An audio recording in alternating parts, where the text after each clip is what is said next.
Hi there, and welcome to the Mobile School Playground. Today, I want to introduce to you the PacMoney game. PacMoney game is a board game on business and talents, which will allow you to reflect with the children on skills and capacities needed for certain professions. Now, what do you need to play this game?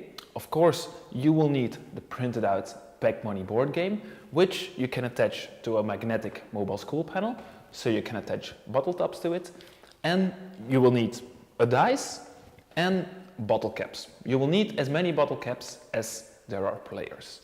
Ideally, you will play this game with 4 players, but of course you can be flexible and play the game with more or less players, depending on the session that you're doing on the streets. Now, let's have a look at how to play this PacMoney game. In order to start the game, you need to place your bottle top at the starting point of the game, where you can find the PacMoney man over here. Then, each player will choose a certain profession. You will find some inspiration here on the left-hand side of the board. For example, a taxi driver, a car washer, a teacher, or a chef. But if your preferred profession isn't mentioned on the board, you can be creative and you can choose another one as well. That's what meant by the question mark, which you see over here. So for example, during the game, I will be a teacher. Okay, then you're ready to start the game. The first player will spin the dice and it will land on 2. So you move the indicated number of spaces forward on the board. You will notice along the way that you will encounter or land on different symbols. There are 3 main symbols in the PacMoney game, which are the key, you see over here, a ghost, you see over here, and a cherry. Now let us have a look at what these symbols mean.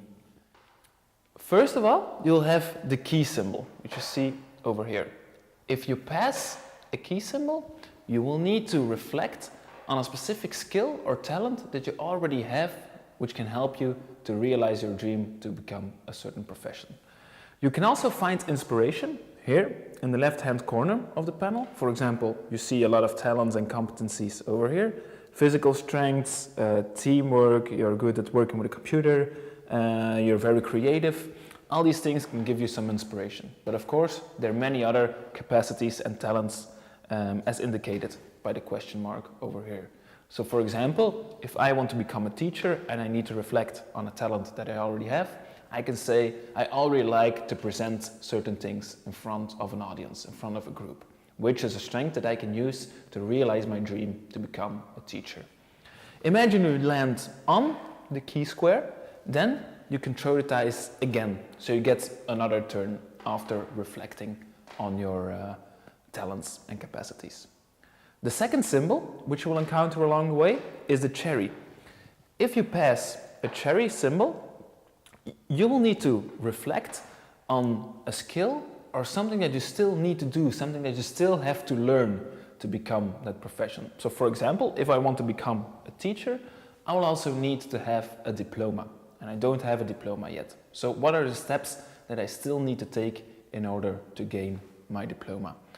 Imagine you land on a cherry square, you do the same thing, you discuss about the thing you still have to learn, but afterwards you can move 1 square forward in the game. And then the third symbol is the ghost symbol, which you will see over here. And the ghost symbol symbolizes certain pitfalls or challenges that might block you, that might prevent you from realizing your dream. So imagine I want to become a teacher. What is something that can prevent me from realizing that dream? Maybe I have bad friends with a very negative influence that always drink a lot of alcohol. They take me with them. I arrive at school drunk early in the morning, so the director can fire me in the morning. So that is a negative influence that my friends have on my ambitions and my dream that I have in life. So you will continue your path, you go along the PacMoney game, and in the end the game finishes when every player arrives over here at the cheering PacMoney game. So throughout the PacMoney game, children and youth can reflect on what skills they already have and what they still need to do to practice certain professions. So you're right now ready to take this PacMoney game with you to the streets. Enjoy your time with the kids, enjoy the game, and I hope to see you very, very soon.